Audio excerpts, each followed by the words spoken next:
মুহূৰ্তৰ আন এক খবৰ ৰূপহীয়াত আৰক্ষীৰ জালত পিষ্টলসহ আটক ডকাইত ৰূপহীয়াত আৰক্ষীৰ অভিযানত USA নিৰ্মিত 0.22 পিষ্টলসহ আটক কৰে ডকাইতটোক আৰু আটকাধীন ডকাইতটো নগাঁৱৰ মধ্য হিয়ালমাৰী চান্দমিয়া বুলি জানিব পৰা গৈছে।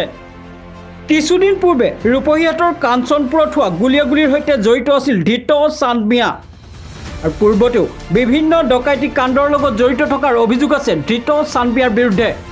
পুনৰবাৰ জনাইছোঁ ৰূপহীয়াতৰ আৰক্ষীৰ জালত পিষ্টলসহ আটক ডকাইত ৰূপহীয়াত আৰক্ষীৰ অভিযানত USA নিৰ্মিত 0.22 পিষ্টলসহ আটক কৰে ডকাইতটোক আটকাধীন ডকাইতটো নগাঁৱৰ মধ্য হিয়ালমাৰীৰ চান্দমিয়া বুলি জানিব পৰা গৈছে আৰু কিছুদিন পূৰ্বে ৰূপহীয়াতৰ কাঞ্চনপুৰত হোৱা গুলিয়াগুলিৰ সৈতে জড়িত আছিল ধৃত চান্দমিয়া আৰু পূৰ্বতেও বিভিন্ন ডকাইতি কাণ্ডৰ লগত জড়িত থকাৰ অভিযোগ আছে ধৃত চান্দমিয়াৰ বিৰুদ্ধে।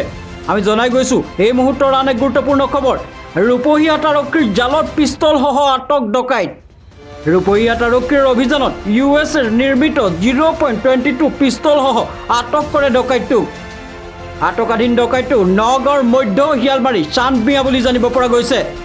কিছুদিন পূৰ্বে ৰূপহীয়াতৰ কাঞ্চনপুৰত হোৱা গুলিয়াগুলিৰ সৈতে জড়িত আছিল ধৃত চান্দমিয়া আৰু পূৰ্বতেও বিভিন্ন ডকাইতি কাণ্ডৰ লগত জড়িত থকাৰ অভিযোগ আছে ধৃত চান্দমিয়াৰ বিৰুদ্ধে।